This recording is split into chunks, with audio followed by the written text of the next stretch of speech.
El año 1903 fue un año histórico en la historia de la Iglesia Adventista del Séptimo Día.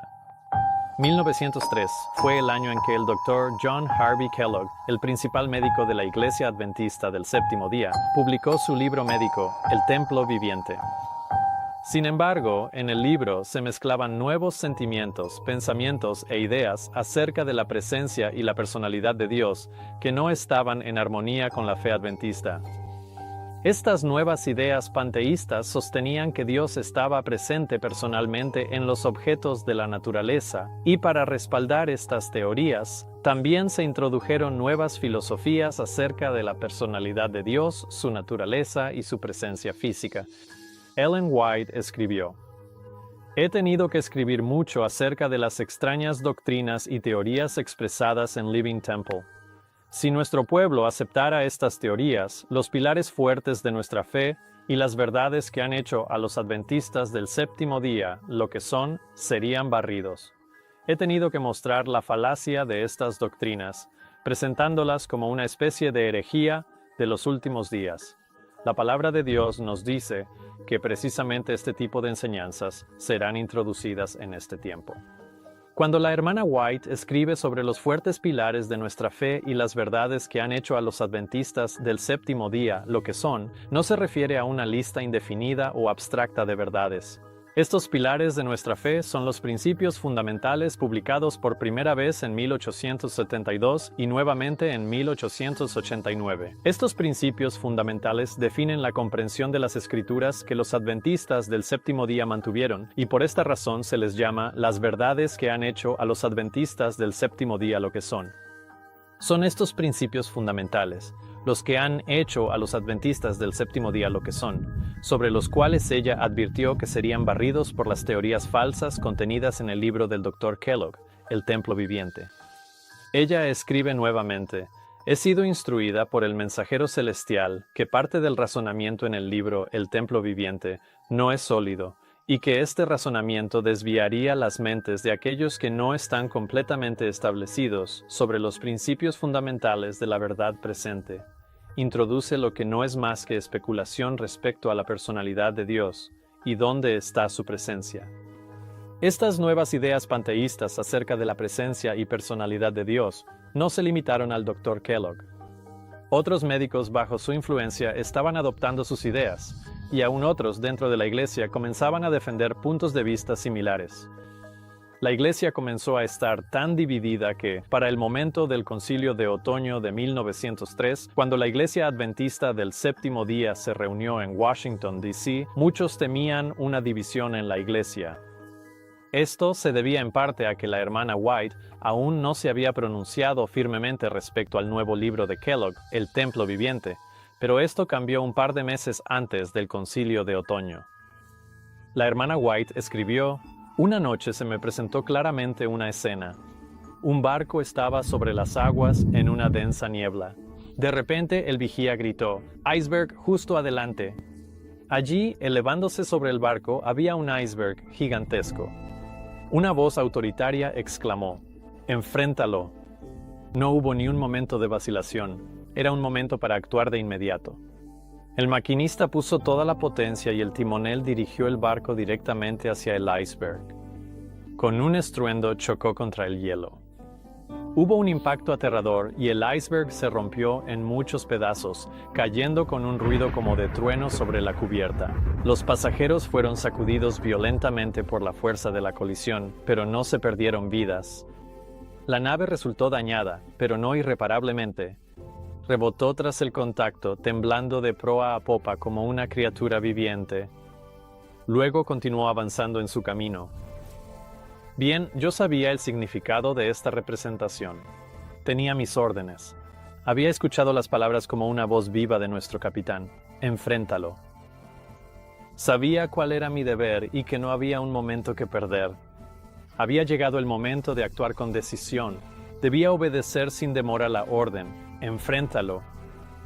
Esa noche me levanté a la 1 de la mañana, escribiendo tan rápido como mi mano podía moverse sobre el papel. La escena que se le presentó a la hermana White representaba la crisis hacia la cual la Iglesia Adventista del Séptimo Día avanzaba en el próximo concilio de otoño de 1903. La orden que recibió de Dios fue enfrentarla, y así lo hizo de inmediato, escribiendo cartas de advertencia a la 1 de la mañana tan rápido como su mano podía moverse sobre el papel. Las reuniones del Concilio de Otoño comenzaron el 7 de octubre de 1903.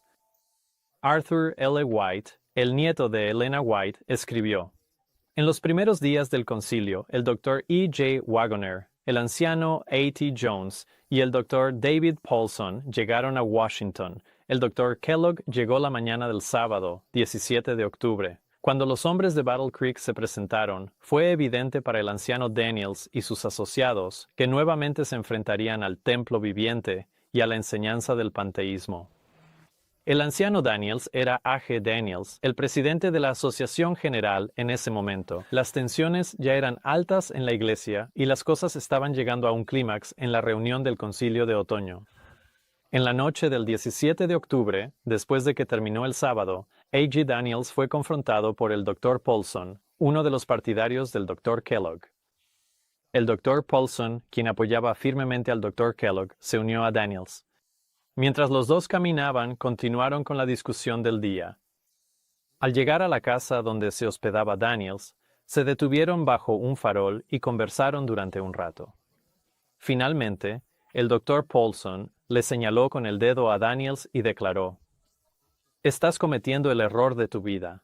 Después de toda esta agitación, algún día despertarás y te encontrarás tirado en el polvo, y otro estará liderando las fuerzas».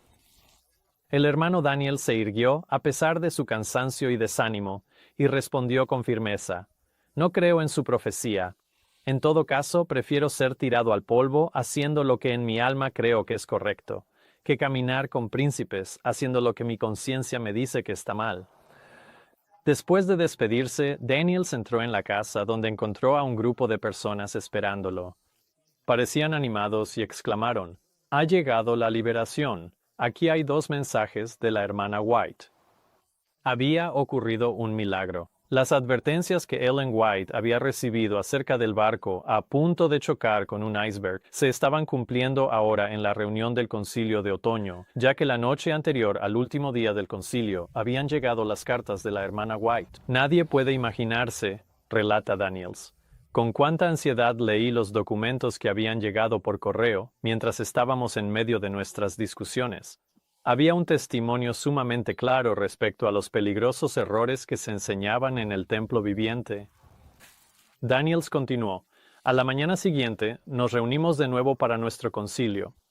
Después de orar me levanté y les dije a los hermanos que habíamos recibido 2 mensajes muy importantes de la hermana White. Esto despertó la atención de todos y se sentaron en silencio reflexivo mientras yo leía los documentos. La primera de las 2 cartas recibidas de la hermana White se titulaba Enseñad la palabra, y en esta carta ella escribe: «Tengo algunas cosas que decir a nuestros maestros en referencia al nuevo libro, El Templo Viviente. Tengan cuidado con la manera en que apoyan los conceptos de este libro respecto a la personalidad de Dios. Según el Señor me lo presenta, estos conceptos no cuentan con la aprobación de Dios. Son una trampa que el enemigo ha preparado para estos últimos días. Pensé que esto seguramente sería discernido y que no sería necesario que yo dijera nada al respecto. Pero dado que se ha afirmado que las enseñanzas de este libro pueden ser respaldadas por declaraciones de mis escritos, me veo obligada a hablar para negar tal afirmación. Puede que en este libro haya expresiones y conceptos que estén en armonía con mis escritos, y puede que en mis escritos existan muchas declaraciones que, al ser sacadas de su contexto e interpretadas según la mentalidad del autor de El Templo Viviente, parecerían estar en armonía con las enseñanzas de este libro. Esto puede dar un aparente respaldo a la afirmación de que los conceptos de El Templo Viviente están en armonía con mis escritos, pero Dios no permita que tal opinión prevalezca. No necesitamos el misticismo que se encuentra en este libro. Aquellos que aceptan estas sofisterías pronto se encontrarán en una posición en la que el enemigo podrá hablar con ellos y alejarlos de Dios. Se me ha mostrado que el autor de este libro está en un camino equivocado. Ha perdido de vista las verdades distintivas para este tiempo. No sabe hacia dónde se dirigen sus pasos. En la segunda carta, que fue dirigida a los líderes de nuestra obra médica, ella escribió: «Tengo muchas cosas que decir que no he querido expresar en el pasado, pero ahora mi mente está clara para hablar y actuar. Lamento verme obligada a asumir la posición que me veo forzada a tomar en favor del pueblo de Dios. Al asumir esta posición, me veo en la necesidad de llevar la pesada carga de mostrar el mal de los planes que sé que no provienen del cielo. Esta es la carga que muchas veces en el pasado el Señor ha puesto sobre mí para que su obra pueda avanzar por los caminos correctos.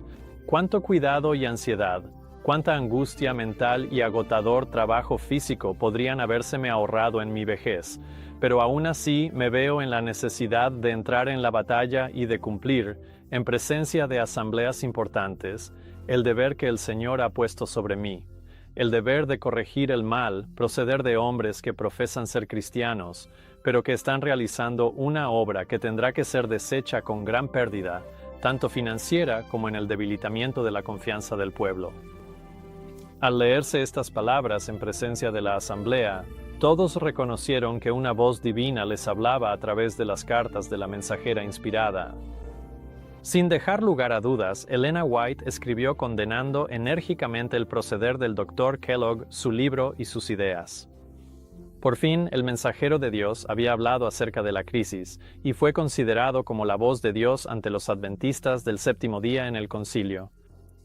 El anciano Daniels, al relatar la experiencia de leer la carta el domingo por la mañana, a todos los asistentes del concilio, dijo: «Sería imposible encontrar palabras para expresar con la claridad y la fuerza que desearía todos los hechos relacionados con la recepción, presentación e influencia de estos testimonios y otros recibidos durante ese concilio.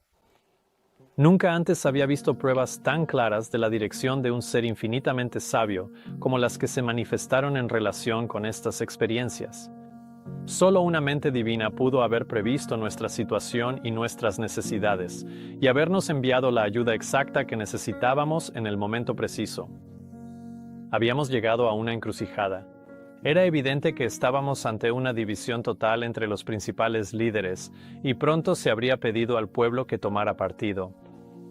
Mientras leía ante la asamblea declaración tras declaración, exponiendo la falsedad de las enseñanzas del libro El Templo Viviente, muchos exclamaron amenes en voz alta y las lágrimas fluían abundantemente. Desde esa hora, la luz entró en el concilio y la presencia de Dios se sintió claramente durante todo el día. Cuando terminé de leer, los hermanos inmediatamente comenzaron a expresar su gratitud a Dios por esta voz clara que nos había hablado. Tan precisamente señalaban estos mensajes la situación, que todos los que hablaron tuvieron que reconocer que era la voz de Dios hablándonos. Antes de que terminara el concilio, el autor del libro declaró que lo retiraría del mercado. Muchos adventistas han leído o escuchado acerca del sueño de la hermana White sobre el barco que representaba a la iglesia a punto de chocar contra un iceberg, pero pocos se dan cuenta de que esta reunión del concilio de otoño de 1903, donde las ideas panteístas de Kellogg sobre la presencia y personalidad de Dios estaban a punto de dividir el liderazgo de la iglesia, era ese iceberg. Pero Dios había hablado de manera inconfundible a través de la hermana White y había salvado a la iglesia de una división. Ahora sabemos que el Dr. Kellogg había llegado el día anterior y, sin duda, estaba presente la última mañana del concilio, cuando se leyeron estas cartas, y ni él ni nadie más esperaba escuchar estos mensajes de la hermana White, así que estas cartas fueron una sorpresa. Imaginen cómo se sintió el Dr. Kellogg, uno de los hombres más respetados en el adventismo del séptimo día, mientras estaba sentado entre los líderes de la iglesia escuchando estos mensajes de la hermana White, leídos por el presidente de la Asociación General, ante todos sus hermanos, condenando sus ideas y su nuevo libro.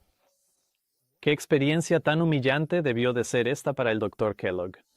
Me imagino que esta fue quizás una de las peores experiencias de su vida. Sin duda, el orgullo del Dr. Kellogg quedó profundamente herido después de ser reprendido tan fuertemente por el profeta viviente. Siendo el hombre orgulloso que era, tenía que salvar su reputación y vindicarse a sí mismo y a sus ideas, y después de la conferencia del 29 de octubre encontró una manera de hacerlo y compartió su nueva perspectiva con A.G. Daniels. A.G. Daniels relató entonces lo que Kellogg le había dicho en una carta dirigida a Willie C. White con fecha del 29 de octubre de 1903. Daniels escribió acerca de Kellogg. Luego afirmó que sus opiniones anteriores respecto a la Trinidad le habían impedido hacer una declaración clara y absolutamente correcta, pero que en poco tiempo había llegado a creer en la Trinidad, y que ahora podía ver con bastante claridad dónde estaba toda la dificultad, y creía que podía aclarar el asunto de manera satisfactoria. Me dijo que ahora creía en Dios el Padre, Dios el Hijo y Dios el Espíritu Santo, y que su opinión era que era Dios el Espíritu Santo, y no Dios el Padre, quien llenaba todo el espacio y cada ser viviente. Dijo que si hubiera creído esto antes de escribir el libro, habría podido expresar sus ideas sin dar la impresión equivocada que el libro da ahora. El Dr. Kellogg argumentó que su posición había sido malinterpretada y que, al adoptar una visión trinitaria, podría aclarar el asunto de manera satisfactoria. La gran mayoría de los adventistas del séptimo día no tiene idea de que el Dr. Kellogg se volvió trinitario, pero aún menos saben que Ellen White respondió directamente a la confesión de Kellogg sobre la Trinidad. Muchos adventistas del séptimo día que estudian el tema de la Trinidad seguramente han pensado, si tan solo Ellen White hubiera escrito sobre la Trinidad o dado algún consejo al respecto, seguramente esto aclararía el asunto. Bueno, ella lo hizo, y por eso quiero sacar a la luz su respuesta. Su respuesta a veces pasa desapercibida porque, aunque aborda directamente la creencia de Kellogg en la Trinidad, nunca utiliza la palabra Trinidad. Sin embargo, su respuesta es clara, concisa y directa.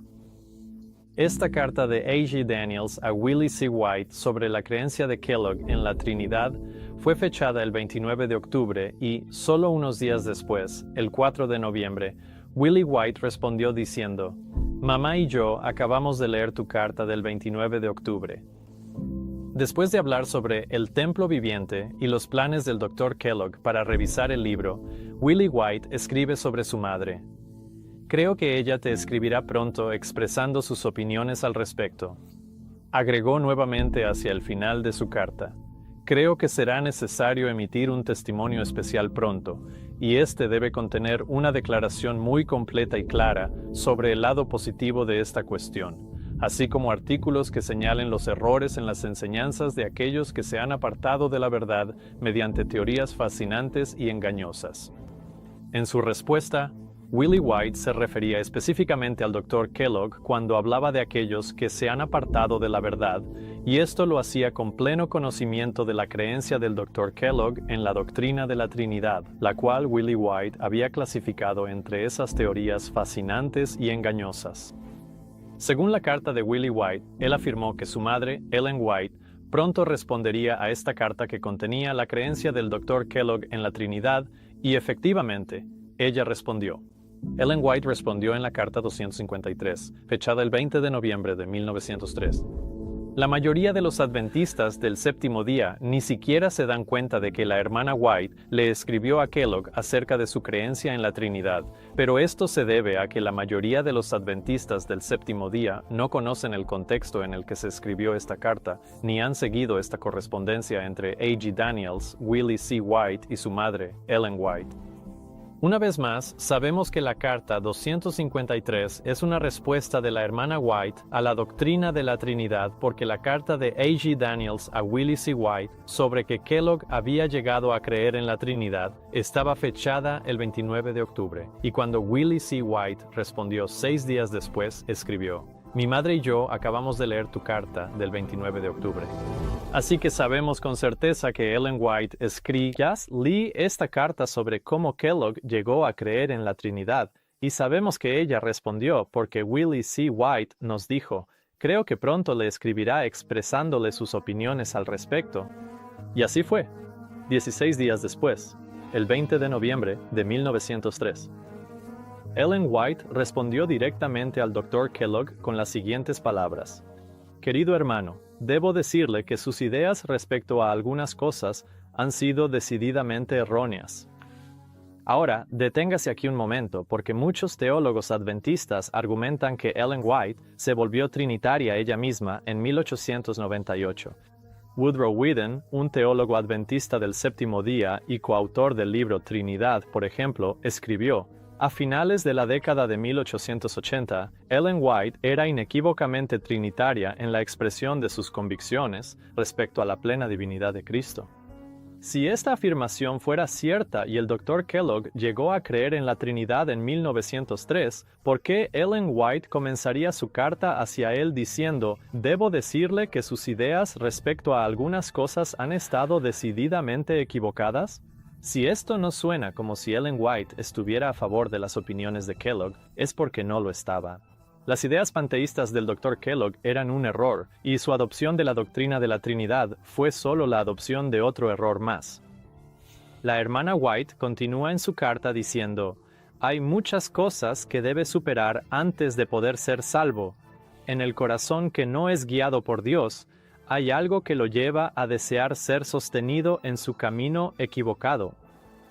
Con estas palabras, la hermana White nos está diciendo que el hombre que estaba al frente de la obra médica en la denominación no estaba salvo en ese momento. Era un hombre no convertido y su corazón no estaba siendo guiado por Dios. Esto no debería darnos confianza en la adopción por parte del Dr. Kellogg de Dios el Padre, Dios el Hijo y Dios el Espíritu Santo, tal como se representa en la doctrina de la Trinidad. Debería darnos una causa alarmante de preocupación el seguir tal camino. La hermana White añade: yo no me atrevería a hablar de Dios como tú has hablado de Él, y se me ha instruido a decir que no hay nada en la palabra de Dios que respalde tus teorías espiritualistas. ¿No renunciarás a estas teorías de inmediato? Tu mente ha estado ocupada en ellas durante mucho tiempo, pero no han tenido ninguna influencia santificadora, refinadora, ni ennoblecedora en tu vida. El Señor no tiene ningún uso para estas teorías, y no quiere que su pueblo las defienda ni las propague. Estas reprensiones indican que la adopción de la Trinidad del Dr. Kellogg y su intento de usarla para explicar el ser de Dios no tuvo la aprobación de Dios. Recuerde, su visión panteísta era que Dios estaba en la naturaleza, en las rocas y los árboles, pero su nueva visión trinitaria era que era Dios, el Espíritu Santo, y no Dios el Padre, quien llenaba todo el espacio y cada ser viviente. La hermana White dice que estas ideas espiritualistas no tenían influencia santificadora, refinadora, ennoblecedora. El Señor no tiene uso para estas teorías, no quiere que su pueblo las defienda o propague. Sin embargo, no solo los adventistas las defienden, sino que han hecho de esta doctrina trinitaria una creencia fundamental y hecho que creer en este Dios trino sea un requisito para ser miembro de la Iglesia. Recuerden, fue en respuesta a ser reprendido por Elena White en el Concilio de Otoño que Kellogg se apresuró a salvar su reputación, ideas y libro del escrutinio público. En El Templo Viviente, él presentó la idea de que Dios estaba en la naturaleza y en los árboles, así que, en un intento de salvar su reputación, adoptó en su lugar la filosofía trinitaria de que Dios era tres personas y que era Dios el Espíritu Santo y no Dios el Padre, quien llenaba todo el espacio y cada ser viviente. Esta aceptación de la doctrina de la Trinidad supuestamente serviría para remendar o corregir los problemas de El Templo Viviente, pero esto no fue suficiente. Ellen White escribió en el párrafo 28 de la Carta 253: las teorías remendadas no pueden ser aceptadas por aquellos que son leales a la fe y a los principios que han resistido toda la oposición de las influencias satánicas. Cuando ella hablaba de teorías remendadas, se refería directamente a la aceptación de la doctrina de la Trinidad por parte de Kellogg, y aún así se refirió a esta teoría trinitaria, ideada para remendar los problemas de El Templo Viviente como una influencia satánica. Así que aquí, en la carta 253, la hermana White responde no solo a las ideas panteístas de Kellogg, sino también a sus sentimientos trinitarios, que él creía que podían remendar todos los problemas de el templo viviente. Sin embargo, la hermana White aún dijo que esta teoría remendada estaba en oposición a los principios, que eran los principios fundamentales que hicieron a los adventistas del séptimo día lo que eran. La hermana White sabía que el efecto del panteísmo y de esta teoría trinitaria remendada sería socavar los principios fundamentales sobre los cuales se estableció el adventismo del séptimo día. Como escribió en la carta 253 al Dr. Kellogg, como pueblo permaneceremos firmes en la plataforma que ha resistido la prueba y el ensayo. Nos aferraremos a los pilares seguros de nuestra fe. Los principios de verdad que Dios nos ha revelado son nuestro único fundamento. Ellos nos han hecho lo que somos. Estas nuevas teorías fantasiosas son fascinantes y engañosas. Y lejos de ser una distracción sutil e insignificante, ella dice de estas teorías, ponen en peligro los intereses eternos del alma. Ella continúa su llamado al Dr. Kellogg. Le ruego que se vuelva al Señor con todo el corazón antes de que sea para siempre demasiado tarde. Sepárese de las influencias que lo han apartado de sus hermanos que están comprometidos en el ministerio del Evangelio y del pueblo al que Dios está guiando. Las teorías improvisadas no pueden ser aceptadas por aquellos que son leales a la fe y a los principios que han resistido toda la oposición de las influencias satánicas. La hermana White continúa en su carta. Usted necesita entender que, a menos que crea en esa expiación y sepa que ha sido comprado por el precio de la sangre del unigénito Hijo de Dios, ciertamente quedará atado al maligno. Si continúa aferrándose a las teorías que ha estado sosteniendo, será dejado para convertirse en el juguete de las tentaciones de Satanás. Él está jugando el juego de la vida por su alma. Permanezca un poco más vinculado a él y tenga la seguridad de que perderá su alma.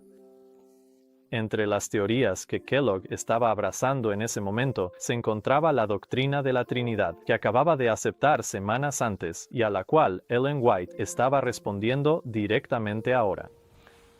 Hoy en día, una de las respuestas más comunes de los trinitarios hacia quienes rechazan la Trinidad ¿es una distracción o no es un asunto de salvación? Son estas afirmaciones de las que Satanás se burla. Cuando la hermana White escribió, usted necesita entender que, a menos que crea en esa expiación y sepa que fue comprado con el precio de la sangre del unigénito Hijo de Dios, ciertamente será atado con el maligno. ¿Y acaso esto no es absolutamente cierto?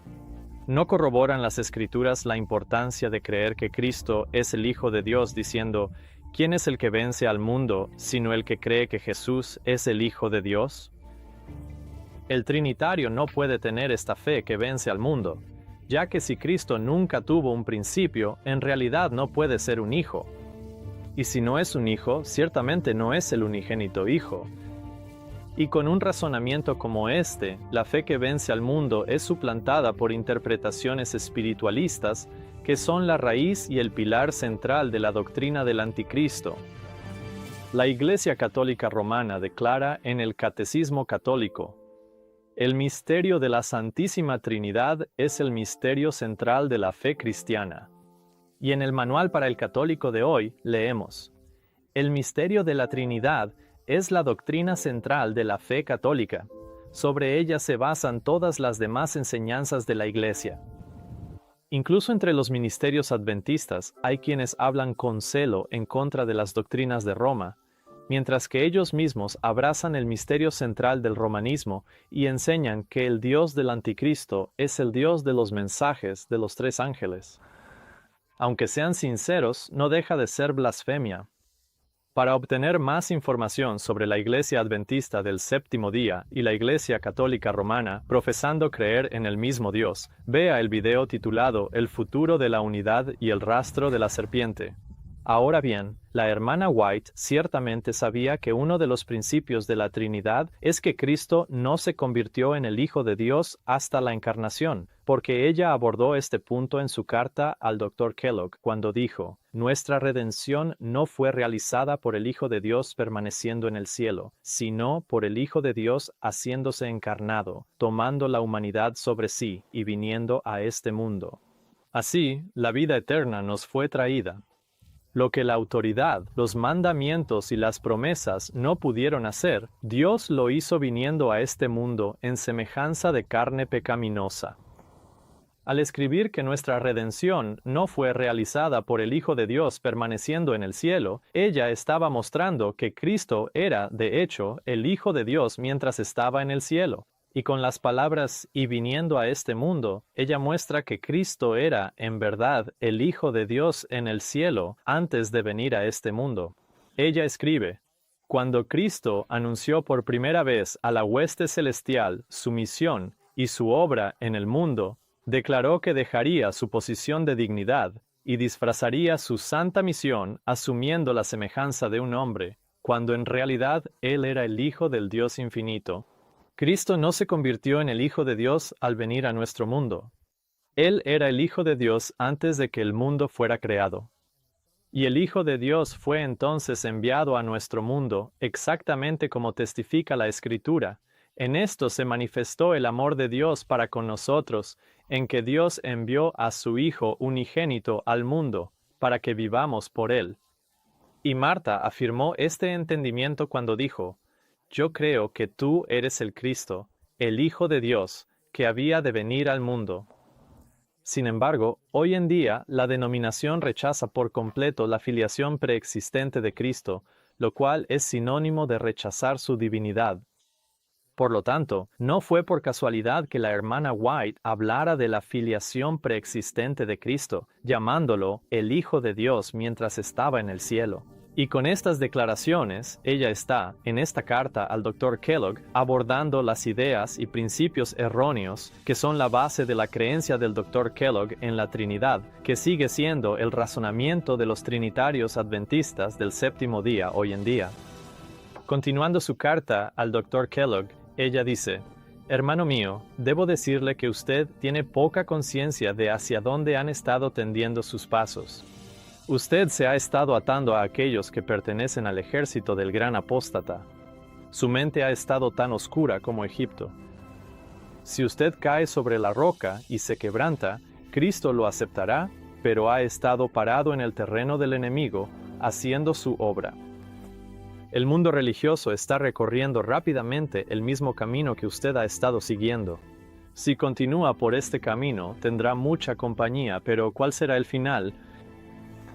Cuando la hermana White le escribe a Kellogg que su mente ha estado tan oscura como Egipto y que ha estado parado en el terreno del enemigo, es evidente que esto no es un fuerte respaldo a las nuevas creencias trinitarias adoptadas por Kellogg, sino una fuerte condena de las mismas. Pero al mismo tiempo, ella advirtió al Dr. Kellogg que encontraría mucha compañía, ya que el mundo religioso está recorriendo rápidamente el mismo camino que usted ha estado siguiendo.